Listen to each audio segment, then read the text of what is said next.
Banyak orang merasa sudah berserah, padahal sebenarnya cuman mau memaksa Tuhan masuk ke dalam bisnis mereka. Kamu ikut Tuhan untuk menyukakan hatinya, atau cuma manfaatin dia demi ambisimu? Ya, saya tidak tahu kalau saudara masih merasa jauh ya, artinya masih jauh belum merasa bahwa kematianmu masih jauh ya. Ya bagaimana ya? Engkau mungkin ya enggak bisa berpikir begitu. Tapi saya ajak untuk berpikir realistis karena kematian bisa menjemput kita setiap saat. Coba simulasi ya, kita seakan-akan sedang ada di hadapan tahta Tuhan. Coba pada waktu berdoa begitu. Ya, percaya saudara akan merasakan keasikannya, asik. Bagaimana menjadi seorang yang tidak bercacat, tidak bercela gitu. Bisa menyenangkan, memuaskan hati Allah itu. Bagaimana itu? Indah sekali saudara. Jadi kita bangun tidur itu kita bergairah sekali untuk masuk ruangan Tuhan. Dunia ini ruangan Tuhan. Aku berjalan dengan dia, aku hidup di hadiratnya. Aku ingin dia melihat hidupku dan dia sukacita. Nah, ada doa yang saya ucapkan yang mungkin subjektif ya. Anda kalau nggak mau ikut ya nggak apa-apa, nggak setuju ya nggak apa-apa. Kalau kita melihat kisah Nuh, Kejadian pasal 6, Tuhan hatinya pilu. Itu kalau pernyataan di dalam Alkitab itu pedih ya saudara. Yang dikatakan Tuhan ini pedih ya. Ada pernyataan Tuhan di kitab Kejadian itu saudara, kalau kita membaca ya. Coba begini kalimatnya. Ketika dilihat Tuhan bahwa kejahatan manusia besar di bumi dan bahwa segala kecenderungan hatinya selalu membuahkan kejahatan semata-mata, maka menyesallah Tuhan bahwa ia telah menjadikan manusia di bumi dan hal itu memilukan hatinya. Saya tidak tahu saudara bisa nggak merasakan kepedihan itu.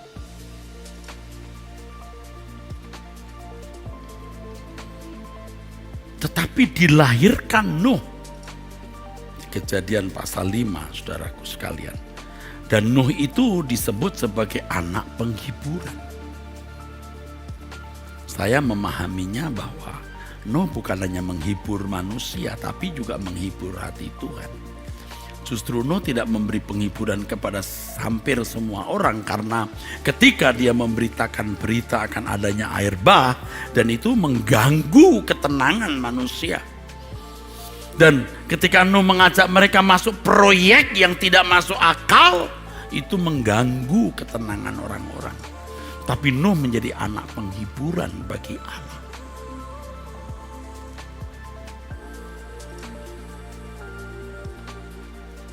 Menjadi penghiburan. Nah makanya kita berdoa, Tuhan, aku mau menyukakan hatimu. Aku juga mau menjadi anak penghiburan.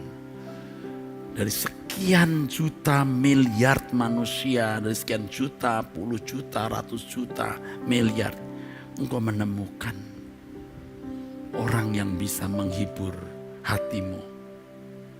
Pedih lihat manusia tuh pedih. Tapi ketika Tuhan lihat hidup saudara, Tuhan terhibur. Masih ada orang yang menghormati Tuhan, mengasihi Tuhan, mempercayai Tuhan. Walaupun apa yang dikatakan tidak masuk akal. Langit baru, bumi baru, dunia akan datang. Tidak masuk di dunia yang nihilistis dan materialistis dan konsumeristis ini. Tidak masuk. Kadang-kadang kita juga stres ya, diajak untuk menjadi orang yang diberkati dan memiliki kekekalan yang indah. Kok nggak mau, lo pusing ya saudara. Padahal punya mobil bagus, rumah mewah, terhormat, ngono tok.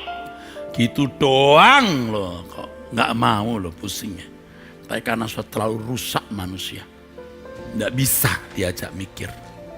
Nuh itu ngajak orang, ayo masuk Bahtera. Orang bilang, saya tahu, ngerti. Orang kalau langit baru, bumi baru. Nah, kita sudah nggak masalah lagi. Nggak masalah. Dulu agak terganggu juga gitu saudara. Ada panas juga hati kita. Apalagi kalau kita dibully. Panas. Karena kita mampu membalas. Sangat mampu mencelakai orang dengan kekuatan uang dan relasi kita. Tapi tentu kita tidak memilih kebodohan. Kita mengoreksi diri dan berkompetisi yang positif, yang kudus, yaitu bagaimana di hadapan tahta Allah nanti. Apa Anda itu nggak pengen dipanggil Tuhan Yesus? Si ini loh, yang dari Jakarta, apa nggak pengen? Pada waktu pesta perjamuan anak domba lalu si itu, mana ya? Duduk di sini. Ya kita nggak berani duduk semeja Tuhan Yesus, ada Paulus dan Petrus. Masa kita bilang, Om Paulus geser bisa nggak? Kamu nggak kelas.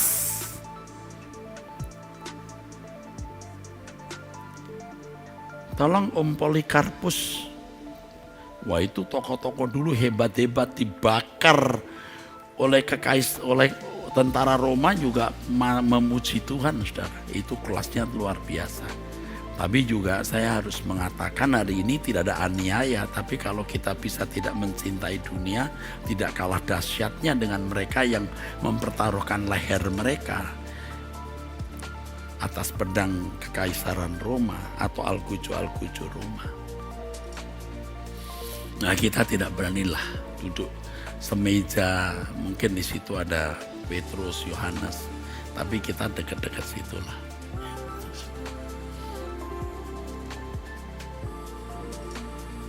Itu sih itu tuh. Banyak Tuhan yang namanya ini ada beberapa, enggak ada. Malaikatku kenal dia karena dia kalau nyanyi udah sampai ke tahtaku setiap hari. Aku kenal, malaikat pasti nggak salah. Bawa dia dekat sini. Itu saudara.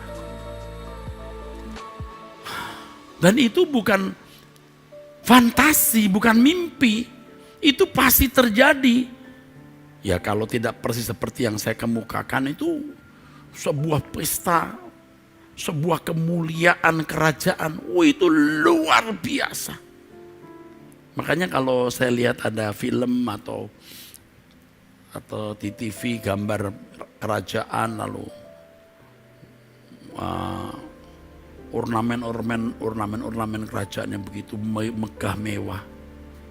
Bapakku memberi kerajaan untuk Tuhanku Yesus Kristus. Yang aku mendampingi Tuhan sejak di bumi, pasti aku dibawa ke tempat itu. Tuhan, apa yang harus kulakukan untuk diakui sebagai pengikut-Mu? Bukan hanya diyakini, tapi dipenuhi dalam tindakan konkret kalau kita benar-benar ikut Yesus. Itu penyerahan yang benar.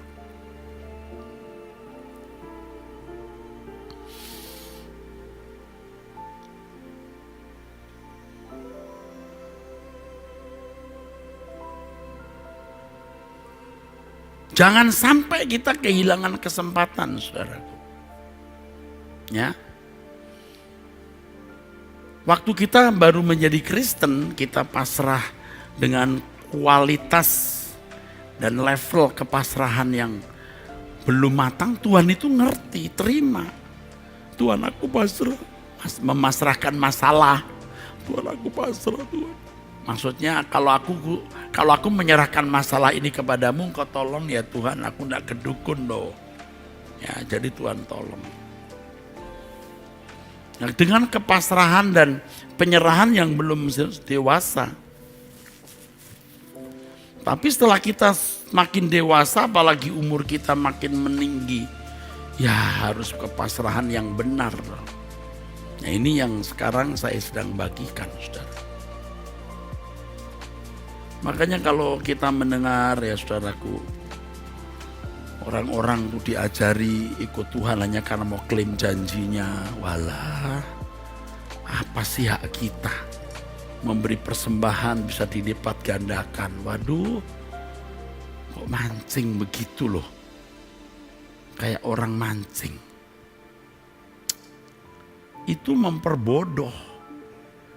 Tapi ya untuk orang Kristen baru bisa maklum-maklum juga, saudaraku. Tapi jangan terus-terus gitu loh, dunia ini sudah tidak jelas. Yakin 10 tahun lagi dunia masih ada, atau 20 tahun lagi masih ada, 30 tahun lagi masih ada. Belum tentu. Ketegangan beberapa negara itu tidak ada sinyal kuat untuk surut loh. Kalaupun surut tuh lukanya sudah terbangun, kecurigaan sudah terbangun. Wah saudara, mengerikan. Ini belum fenomena ekosistem bumi yang aneh, anomali, musim. Wah, tidak nyaman dan itu merupakan sinyal yang bunyinya mempelai datang, itu sinyalnya. Kalau tidak memiliki persediaan minyak, wah habis. Artinya sikap berjaga-jaga, saudaraku sekalian. Gampangnya begini, saudara. Orang yang belum hidup seperti Yesus itu, atau tidak makin seperti Yesus, itu belum hidup dalam penyerahan. Yesus itu model manusia yang menyerah. Sampai titik klimaksnya, ia berkata, bukan kehendakku yang jadi Bapa, kehendakmu lah. Klimaks lagi, waktu dia merasa Bapa meninggalkan dia mengatakan, ke dalam tanganmu kuserahkan rohku. Ke dalam tanganmu kuserahkan nyawaku. Itu baru menyerah. Tanpa kecurigaan. Eloi, Eloi lama sabatani, artinya Allahku, Allahku, mengapa engkau meninggalkan aku? Tapi dia tidak menuntut apa-apa. Ketika orang berkata turun dari salib kalau kamu anak Allah, dia tidak minta diturunkan, dia tidak mendatangkan malaikat. Dia berkata, ke dalam tanganmu kuserahkan nyawaku. Itu baru berserah yang benar. Dan untuk orang percaya akhir zaman, mestinya sudah memiliki pengertian yang lebih dewasa mengenai pengertian penyerahan ini.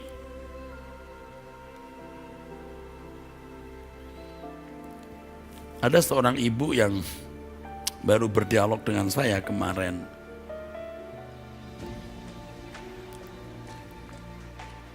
Dulu dia punya suami yang jahat berkhianat.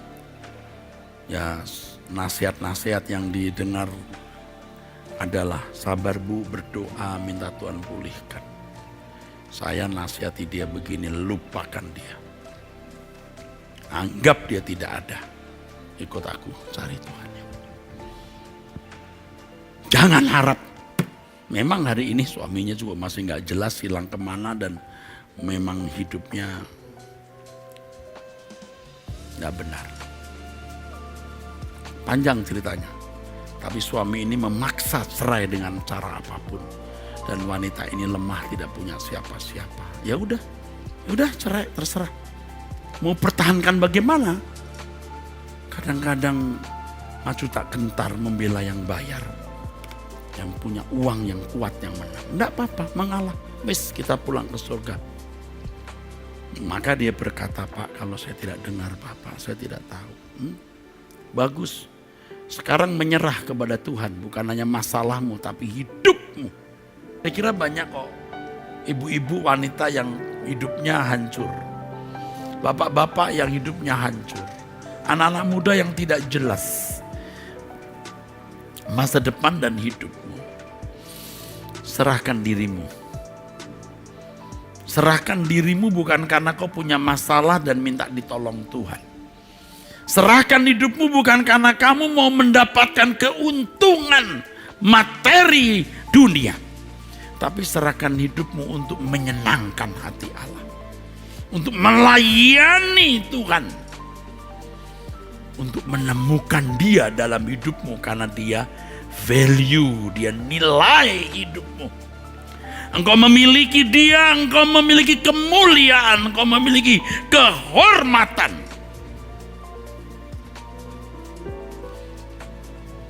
Biar dunia memandang engkau rendah.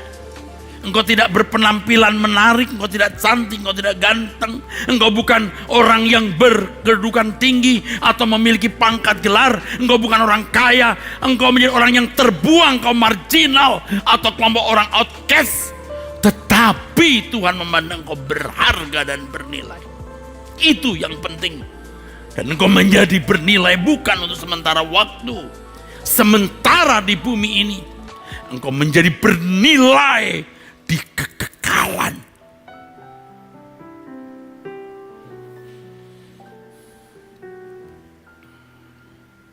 Jangan berharap dunia membahagiakan. Jangan mencari nilai diri dari apapun dan siapapun. Tetapi dari Tuhan semesta alam. Penyerahan yang benar. Aku menyerahkan hidupku untukmu Tuhan.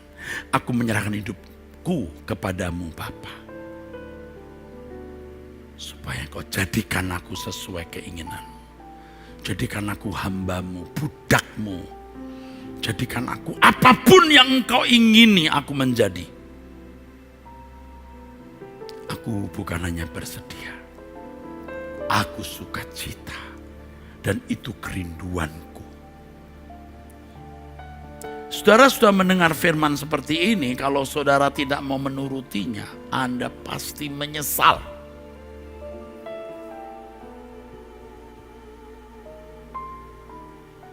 Saudara pasti menyesal. Kalau sampai Tuhan berkata, aku tidak kenal kamu. Betapa mengerikannya itu.